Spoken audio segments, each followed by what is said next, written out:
Well, welcome everyone. It's my pleasure today to present the activities, the current status of the Cleveland FES Center. And I want to welcome all of our stakeholders and our constituents. So this includes the people who are participants in our studies, our institutional leaders, one of whom just walked in the door,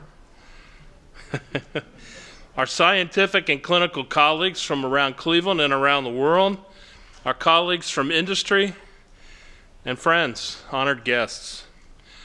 So to all of you FES Center members, today we're gonna celebrate your amazing work. I'm going to present it, but it's mostly your work, and we look forward to your continuing contributions. And it's really great we could get together today. It's been a little while since we've been together in person like this, and I know we have a lot of people out in the virtual world as well. Welcome to you. But it's nice to be able to do this today. Okay, so let's get started.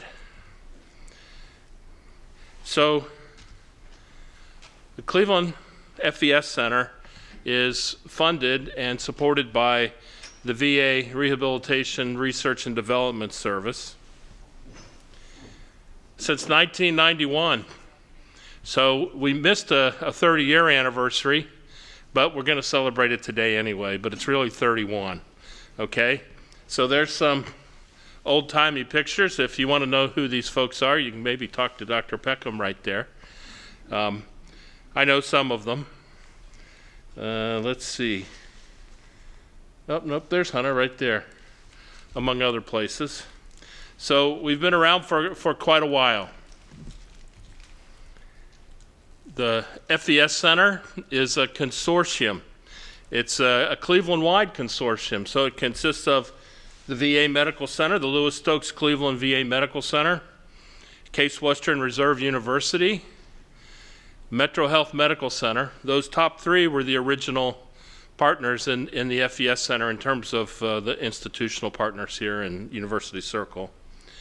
And as time progressed, we've included now university hospitals and the Cleveland Clinic. So we have quite a powerful consortium of institutions. Uh-oh. Let me do this. Okay, well, I'm stuck. So give me just 1 second here.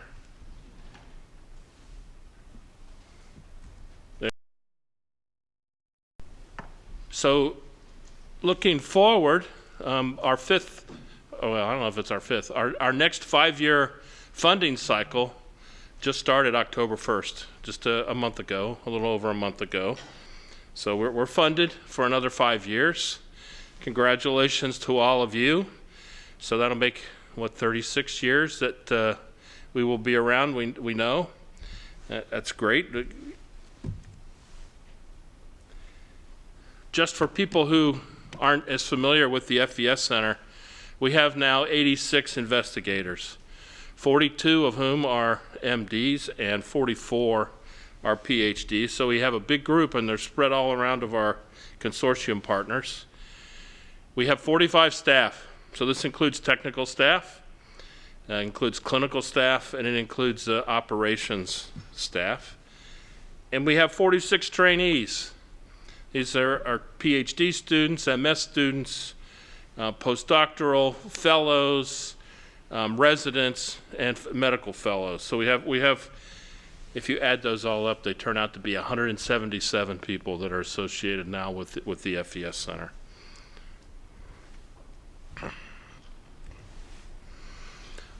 What is our vision and mission? What are we all about here? Well, our vision is to really transform rehabilitation, and we do that through fundamental discovery, which a number of us do, and we develop novel, sort of effective rehabilitation and neurological interventions.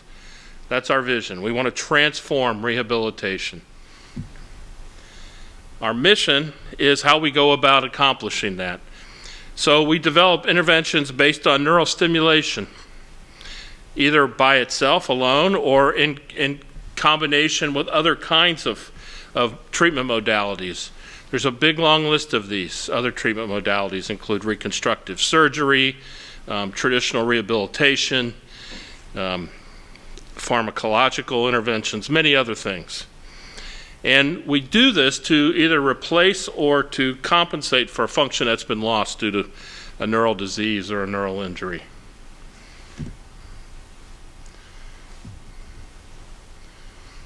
How do we do this? What's our approach? So the FES Center focuses on nurturing this kind of environment, a multidisciplinary research community. This is from a previous state of the FES Center. It's been a little while. We attract and we try to maintain top research talent. That's why many of you are here. We try to strategically guide research directions, not individual projects, but the directions that the center as a whole does. We work to facilitate institutional cooperation. There are people here today from several different institutions, and we try to sort of hook investigators up with each other to do profitable, sort of productive collaborations. We promote knowledge exchange. We have internal seminars and discussions, and we have external seminars and discussions. We also provide a lot of services. These are sort of logistical and they're the kind of resources that may not be provided by your institution, sort of infrastructure. I'll talk more about that later. But it's a wide range of scientific support and professional development, among other things.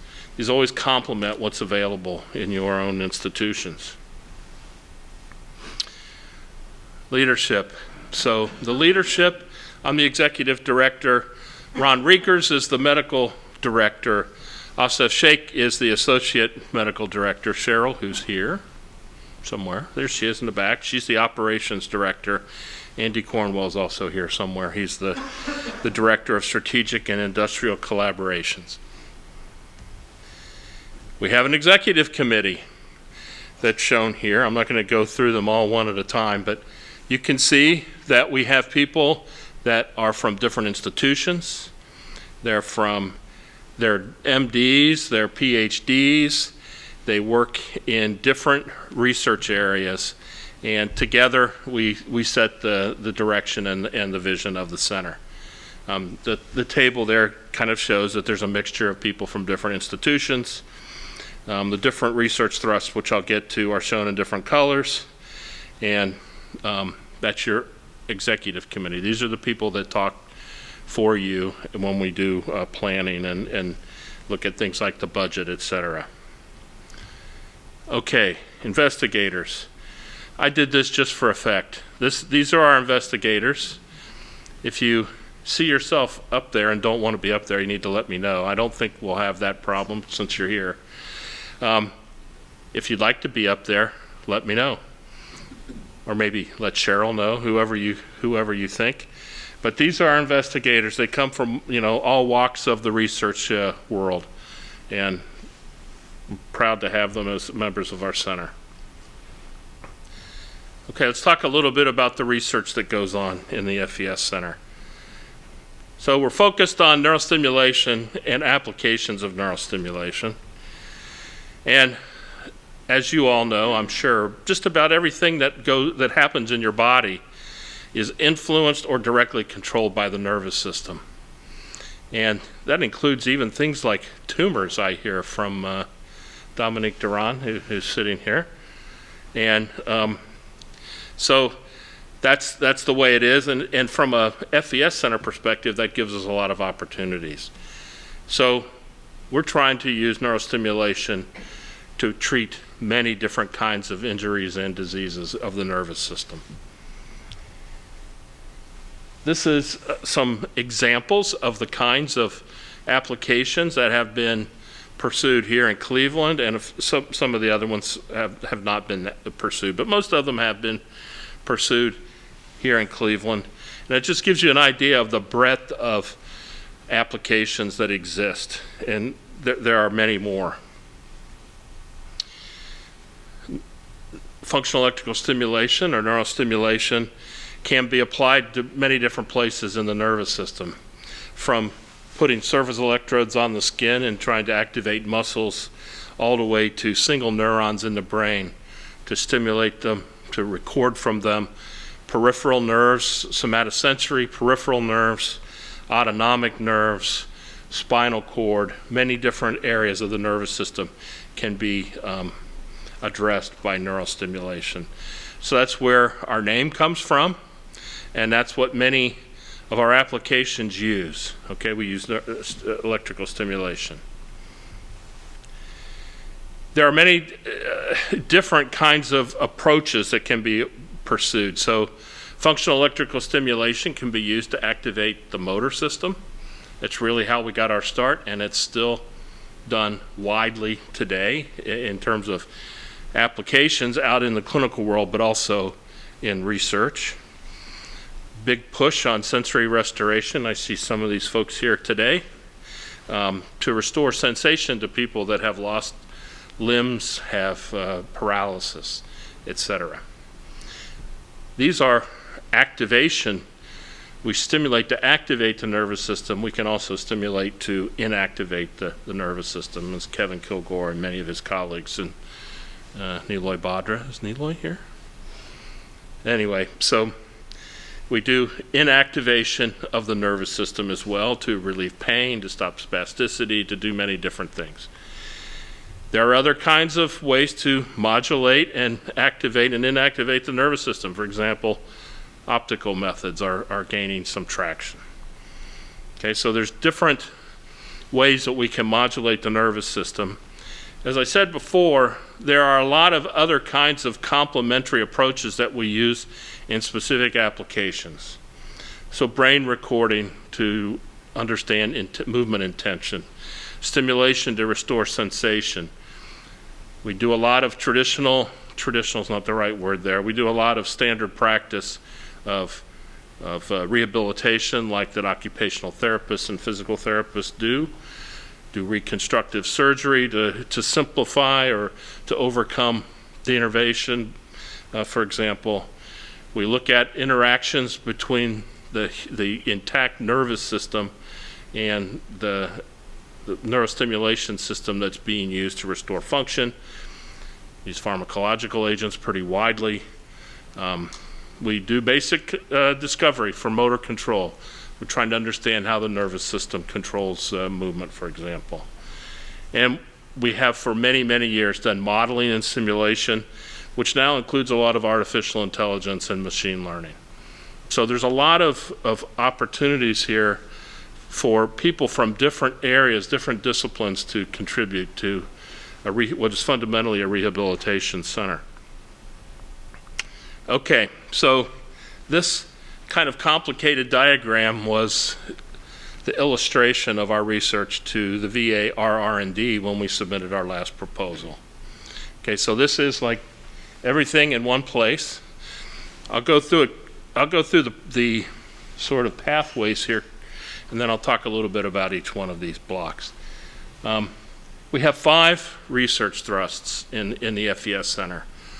Movement restoration. I don't know if I want to use that. Movement restoration. Yep. Does that show up? Yep. Movement restoration, pain mitigation, brain health, the autonomic system. Whoops. Yeah, I'll just keep my fat hands off of that. And up at the top, translation and clinical dissemination. So, yeah. Nope. There we go. So these are the 5 thrusts. They seem like they're sort of all over the map, but they all involve the nervous system, and they're all amenable to the kinds of techniques that have been developed over many years in the FES Center. So we have some cores. We have a discovery science core that does sort of bench science, that does preclinical work, that does design of devices, things that that are brand new and lead to eventual applications. We have, like I said, we have tools and technology. We have stimulation systems. We have a lot of different user or neural interfaces. And we have an emerging bioethics core. These are the cores we have. We have a lot of partners and services. So these folks are around the outside, and we work with technology transfer at the VA and with each one of our institutions. Andy Cornwell and I and Bob Bonomo at the VA lead what's called VA Team, which is a national education center that is educating VA researchers to understand how they can translate their discoveries out into the world. We do industry outreach. We try to collaborate and work with our industry partners. We have now a clinical trials liaison, and industry outreach was apparently very important because I put it there twice. So sorry about that. So, the development cycle, kind of, if you follow the arrows, you can start wherever you want. If you start down here at the pathway to innovation, we have various ways of determining what's the clinical need, what are the things that we should be working on. Okay, so we have a lot of physicians in our midst. We do surveys. We look at what is needed. Then we do basic discovery to determine how we could address the challenges in a given population, let's say. We develop tools or adapt or adopt the tools that we already have. We do research in each one of these areas depending upon where it fits, movement or pain or brain or autonomic. And we develop that into a system. That system can be tested preclinically. It can be tested in people. We do a lot of first in people implementation of interventions. It's kind of our secret sauce, so to speak. Okay? These then move out into, it could be a clinical trial, depending upon what the intervention is, or it could go into translation. We try to find a partner out in the world that's willing to take this on and make it available more broadly. Okay? So that's kind of the big cycle, the big picture of what we do. Let's go through the various cores. So movement restoration, like I said before, we've been doing that for a long time. Coordinated activation of paralyzed muscles to improve function. So we do a lot of work in people. We've had a number of you have developed devices to do these. This includes a lot of other things, though. It includes a user interface. How does the person control the device? There's a lot of different populations that could benefit. We've focused a lot on spinal cord injury, but more, also on stroke and more recently on amputation.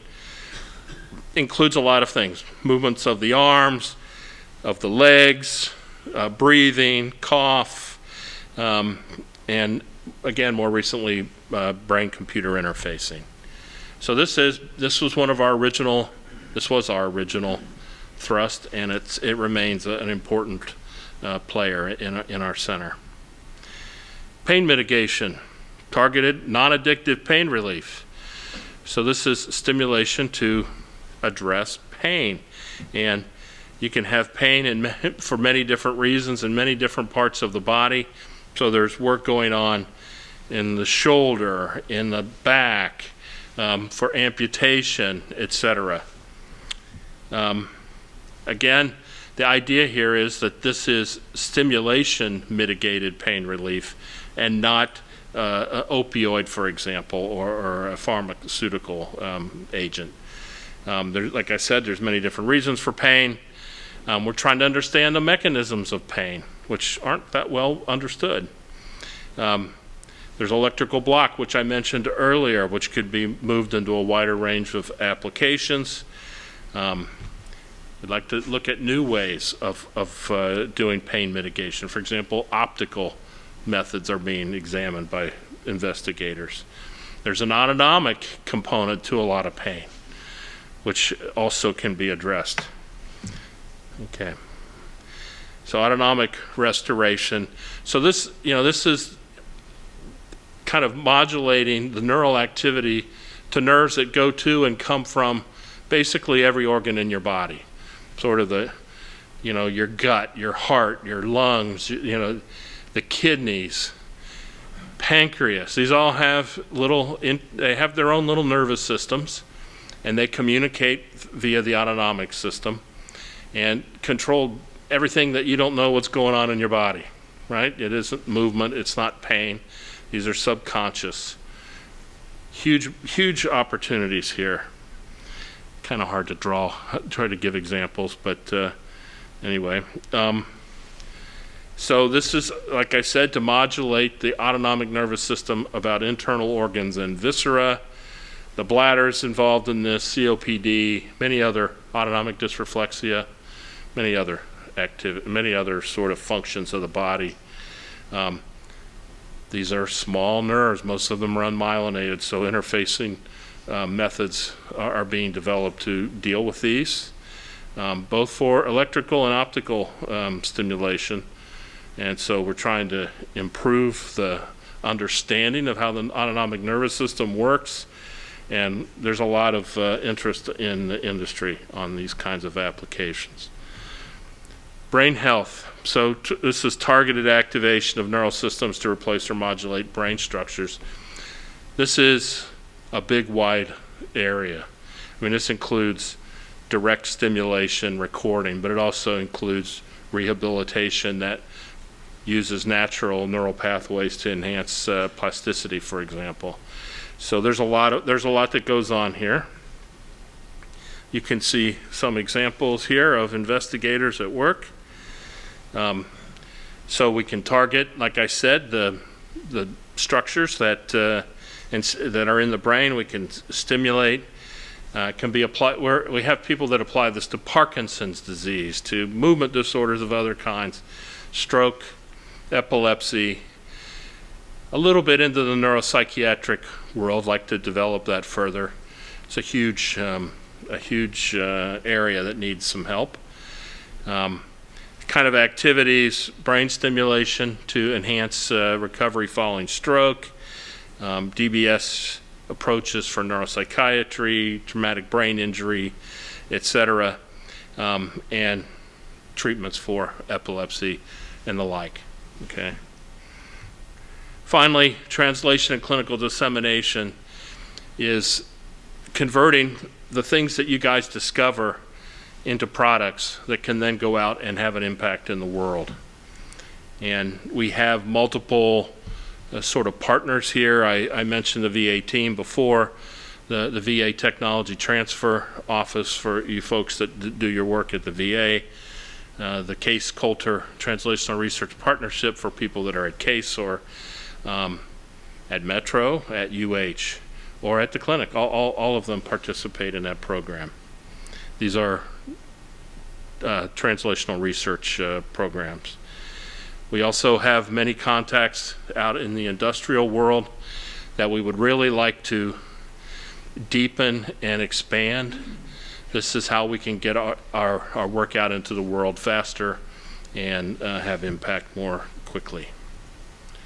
So again, we partner with these mechanisms, and anybody in the FES Center can come and talk to Andy or to me, and we can hook you up with these folks, give you the initial sort of assessment of the likelihood of it working, and we can hopefully transition these ideas smoothly into clinical practice. We outreach to industrial partners.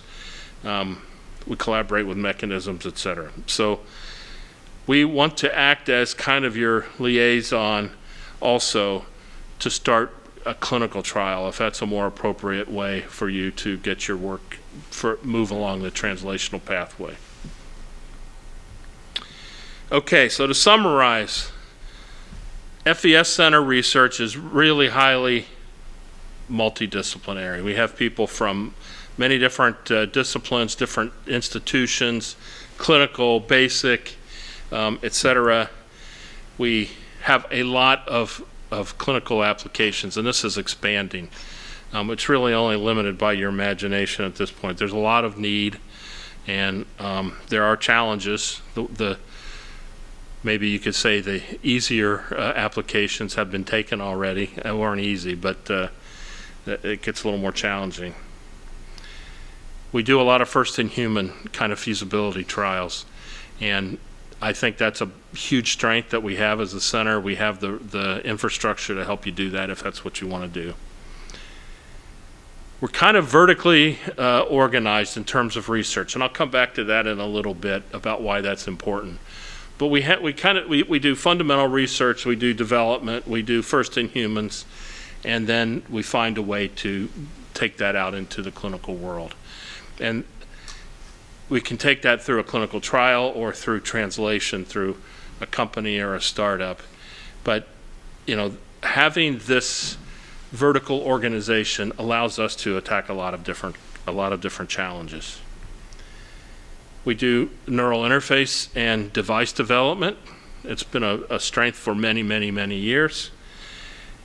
We do modeling and simulation, both neural modeling and musculoskeletal modeling, also a big strength over many years. We know a lot about interacting with the intact nervous system. How do we maximize the impact of an intervention by coupling it in a smart way with the existing function? And we combine neurostimulation with many other treatment modalities, as I noted before. Okay, I'm still doing good. So why should you guys want to be an investigator in the FES Center, and all you folks out in the virtual world? What do we provide that's useful to you? Well, first of all, we do a lot of community building. We're here today talking about the FES Center. But if you're a physician, we can provide research collaboration opportunities. I get approached all the time. I want to do X, but I don't have any idea. I don't have time to write grants, this kind of things. We can partner you with a research team, an appropriate research team. If you're more of a researcher per se, we can partner you with the physicians. You can get clinical insight. You can get collaboration. They can help you find participants for if you're studying human subjects. They can help you do the interventions, but they can be very valuable partners. It's been a model of the FES Center to have these kinds of teams. We also have technology expertise, and we have technology. If you want to take a little bit of a shortcut to move along implementation pathway. We have translation and industry interaction experience in the center. We have formal support for that. Andy's in charge of that. But we also have connections all across the city and more broadly across the country. We do sort of community discussions and presentations. So first Tuesdays is, as you might have guessed, so the first Tuesday of every month. It's an internal seminar. So we talk to each other about what we do, what we're thinking of doing. It's very informal, and it's more of a, like I said, it's a internal communication, and maybe get some feedback on what you're thinking about for your next proposal. Okay? Once a month, not on Tuesday, or maybe it is on Tuesday, but it's a different Tuesday. Yeah, sorry. We do what's called Behind the Science. And again, it's an informal sort of discussion, presentation, but it's usually by somebody that is either providing a service already in the FES Center, statistics, medical illustration, these things, or something that we are thinking about maybe adding to our list of services.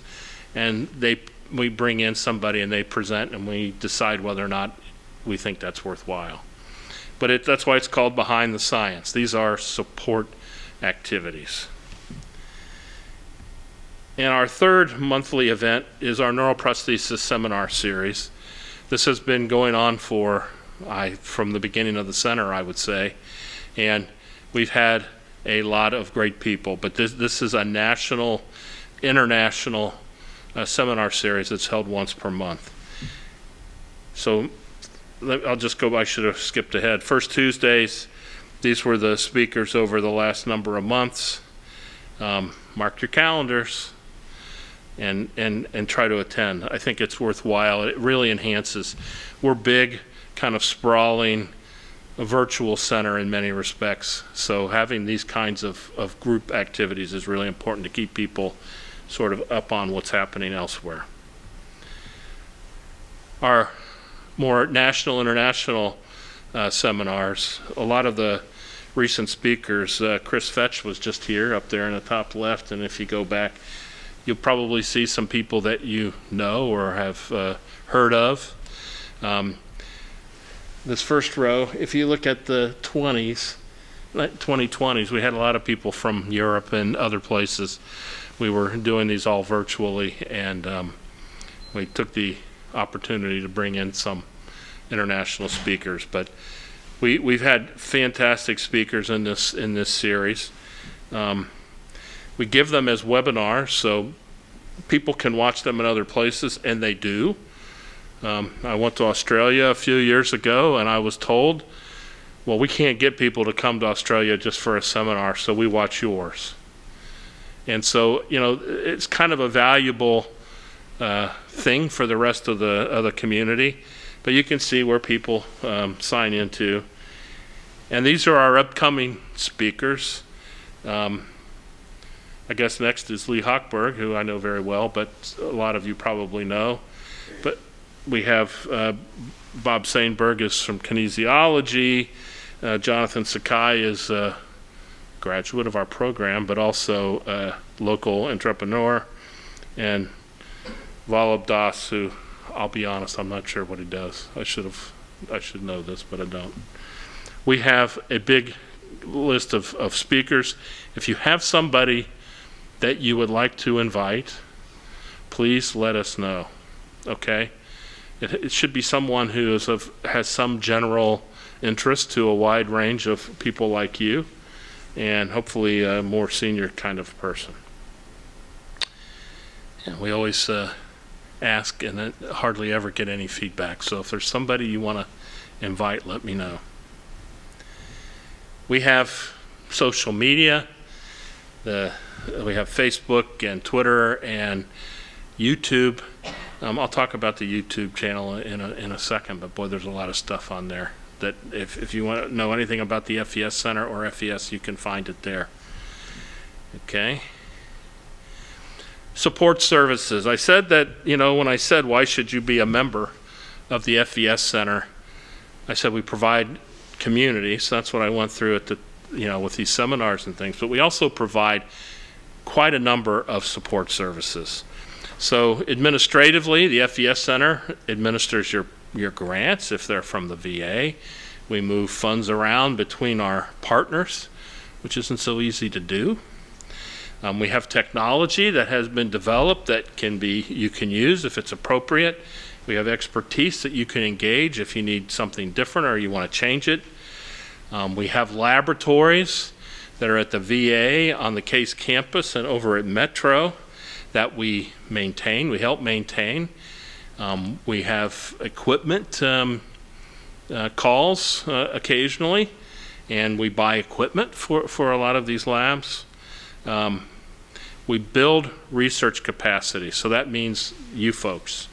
We bring in new people to fill what we think are opportunities, gaps in what we're doing, and we try to help our investigators at every stage of their career.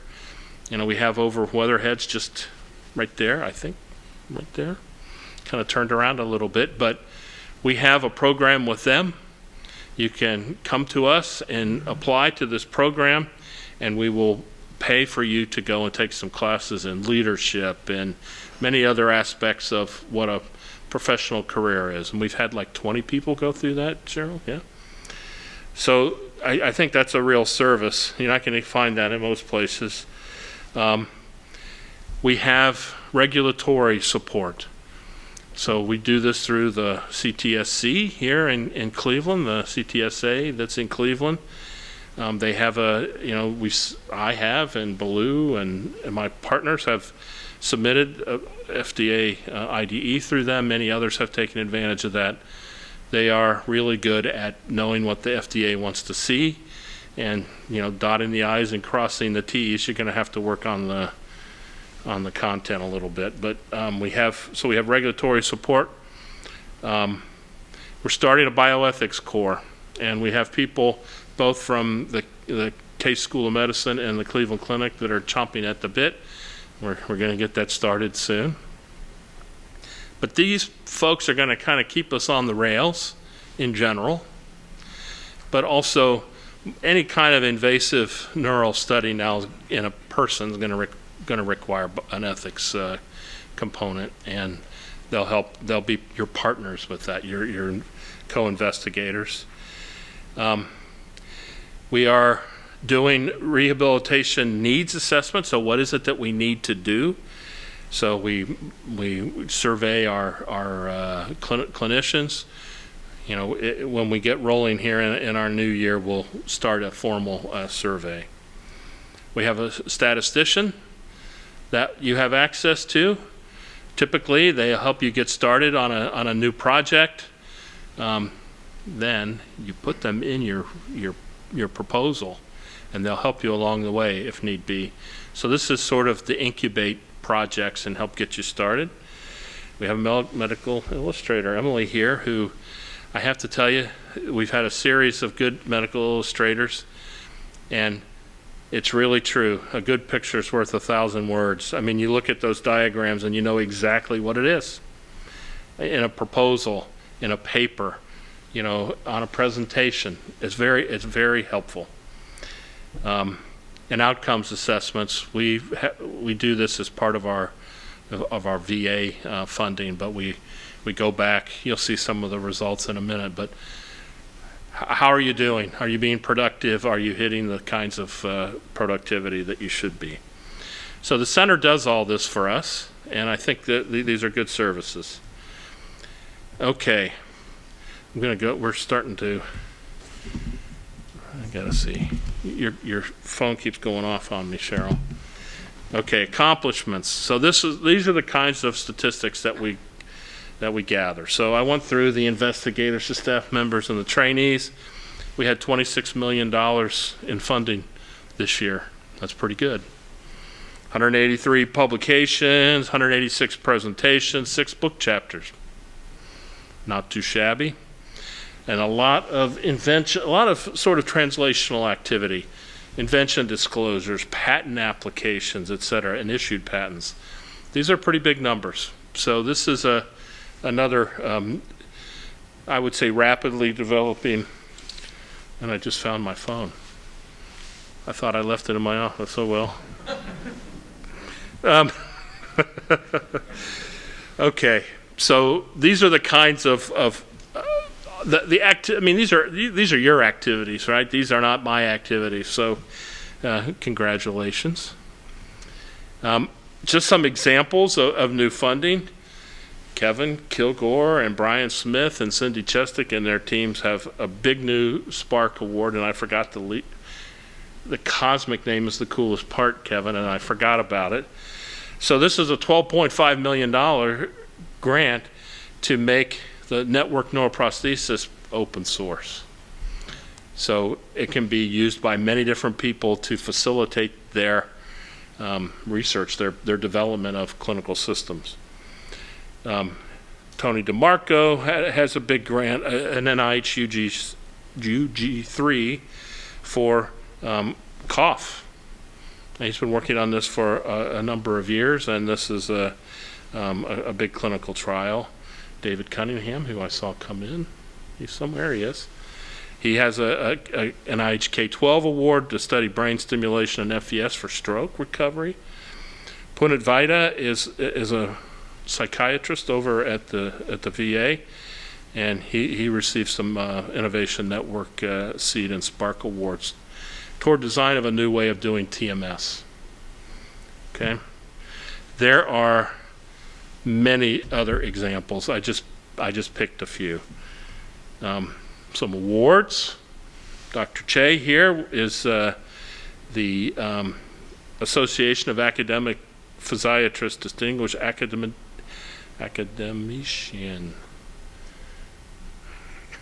I don't know if I've ever seen that word before or pronounced it, award.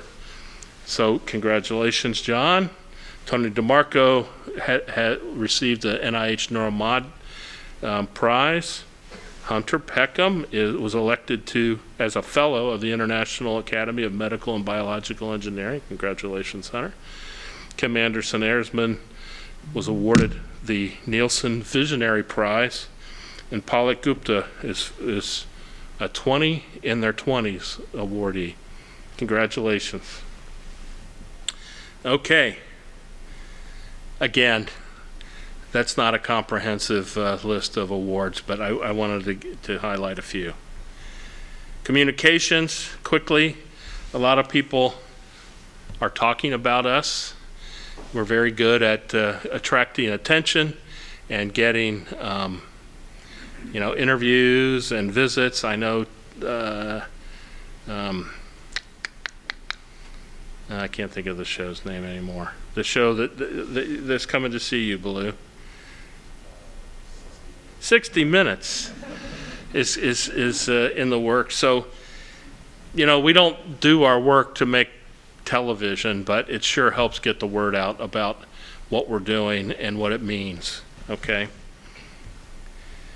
Outreach examples. So again, Baloo and Jonathan Miller and Emily Gratchik were featured.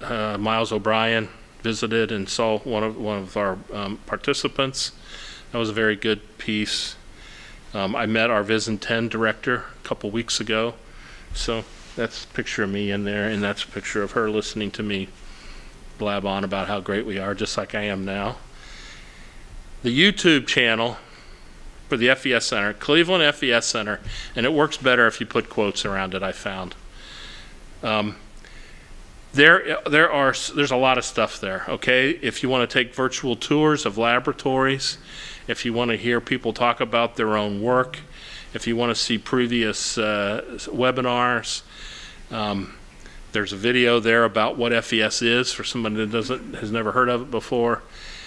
It's a big source of information. I suggest you take a look at it. We do a lot of veteran outreach too. We have strong connections with a number of different of the veteran groups. We have a veteran advisory board, which I'm not going to talk about, but we have a group of about 5 or 6 veterans that we meet with a couple times a year just to get some feedback on how we should be doing things better. Okay, coming close to the end. The future. All right, so we're going to be hitting 2023 pretty soon, and we have basically 5 years ahead of that.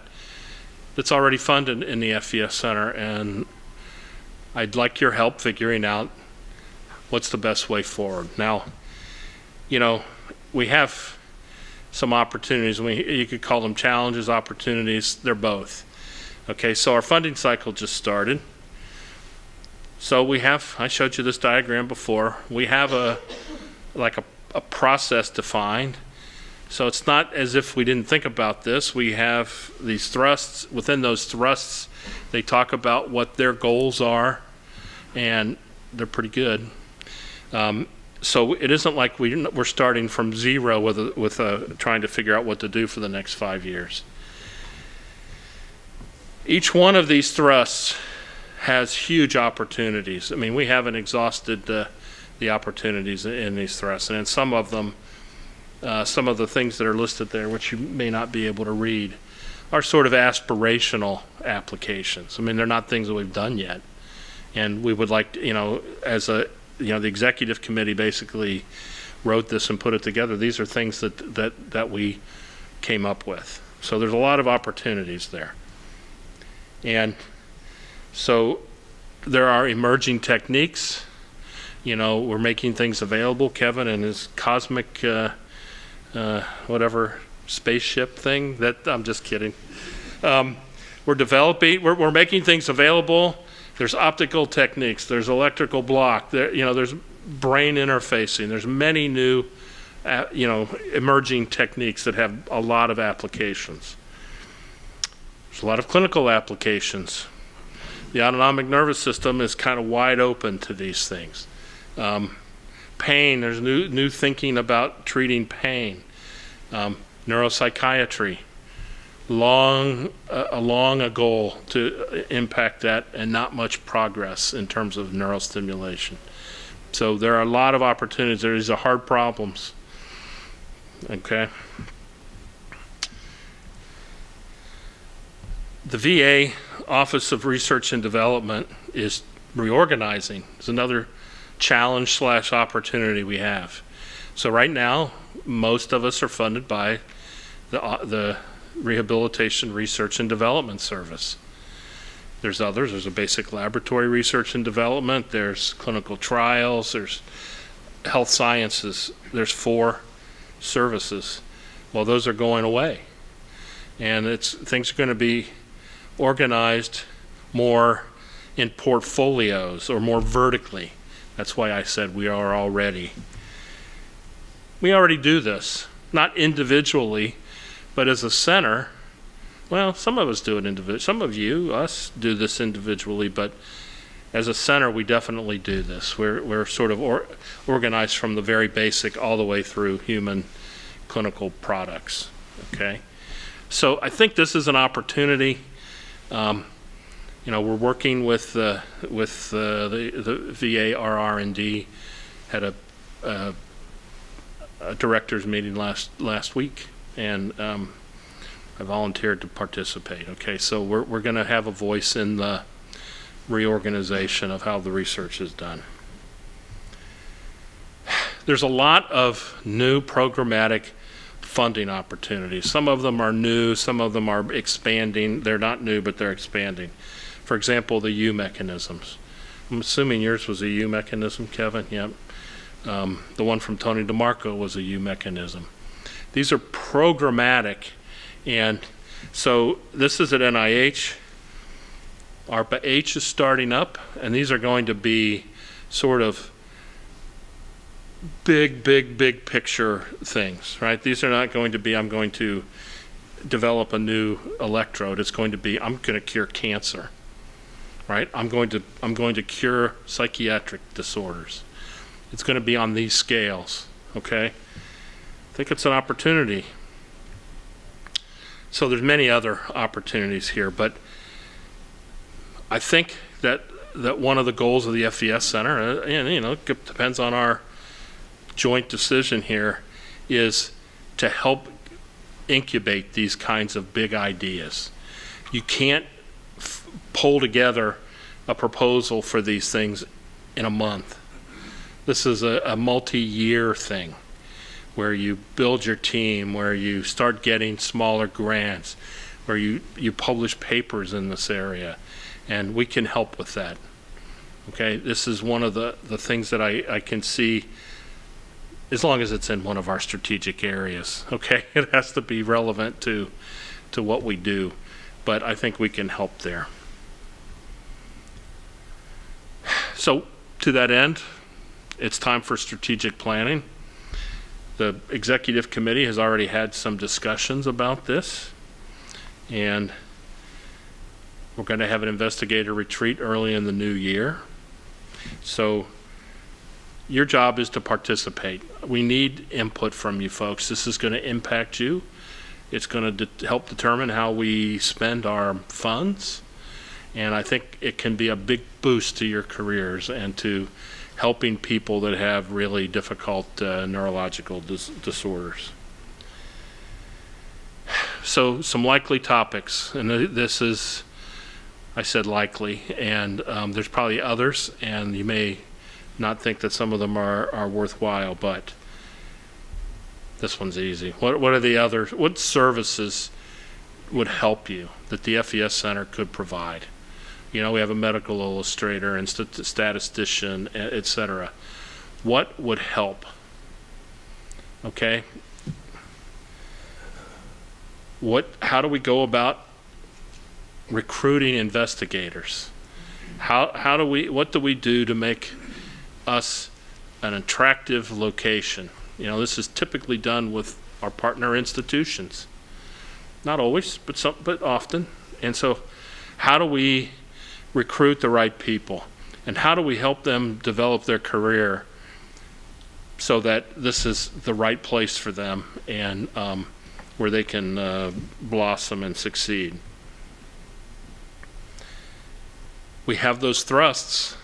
Should we think about enabling them to spin off on their own as independently funded anyway entities? Okay, there's some of this going on. I know Carl's working on a pain center. The Metro Group has a very sort of independent thing. So how can we help facilitate the development in the thrusts? Should we be a technology clearinghouse I want to do a project on X and I need some technology. Where do I go? Do I try to do this internally? Maybe I engage the Cosmic project. Maybe I go and see some of our industrial partners and see if there's some mutual interest there in that activity. But that takes work, right? We have to know what people want. We have to know what others have and their sort of willingness to meet in the middle. How do we, along those lines, do we promote collaborations between people like you and our partners out in the commercial world? They're trying to do the same thing we are. They're trying to bring products that help people with different kinds of disorders. It's usually more focused, targeted, shorter timelines, but there's a lot of synergy between what we do and what they do. Okay? In biomedical engineering, a lot of our PhD graduates go into those kinds of jobs, just to give you an idea, right? And finally, should the FES Center play a more active role in recruiting participants for studies? It's becoming more difficult, especially if you're doing a VA study, because they want veterans as their study participants now. And there's problems with it too. The kinds of people you want and et cetera. But we could talk about the FES Center building more of a recruiting activity. Okay, almost there. So what's the state of the FES Center? I think it's very strong, and I think it's very strong for the following reasons. We have more than 30 years of excellent, we have a legacy of excellence. We're a well-known quantity around the world. That's a huge strength. We have 5 years of funding for the FES Center. We have new and expanding opportunities that I described. Our productivity is very high, which I showed. Our institutional partners are engaged, and they give us a lot of support. The translational ecosystem in Cleveland has expanded tremendously, and there's opportunities to move your things out that are far more advanced than they were in the past. There are expanding uses of neurostimulation for many different kinds of applications, new applications. There's federal programmatic funding mechanisms that are coming along. Industrial partnership opportunities are out there. So the future is what we make it, is kind of what I'm saying. We're going to have strategic planning. I've laid out sort of a vision, but the vision has to be your vision as well, okay? So First of all, take advantage of what we already offer. We have a lot of services, and maybe we can enable new projects, new impactful programs, okay? When we have our strategic planning, please participate. I have to tell you, this is like pulling teeth to get a time, a day, an agenda. Let's make it happen, and make it happen soon. You have to tell us what you need. What is it that you think is missing that allows you to take a big leap forward? Okay, that's the big spiel for me. Our staff put together this is 30 years of FES in 30 words. Okay? Let's see if it works.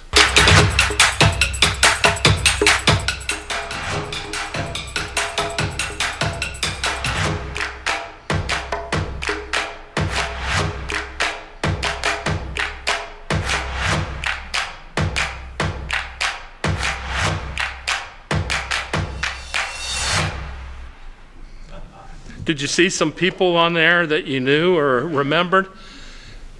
I had to laugh, Hunter. I thought of your P's when I was putting this together. And I thought, I'm going to come up with K's. It doesn't work too well, Kevin. There's not that many words that are good. I looked at it and I gave up on it. Anyway, thank you all for coming. I look forward to another great year with all of you. Yeah.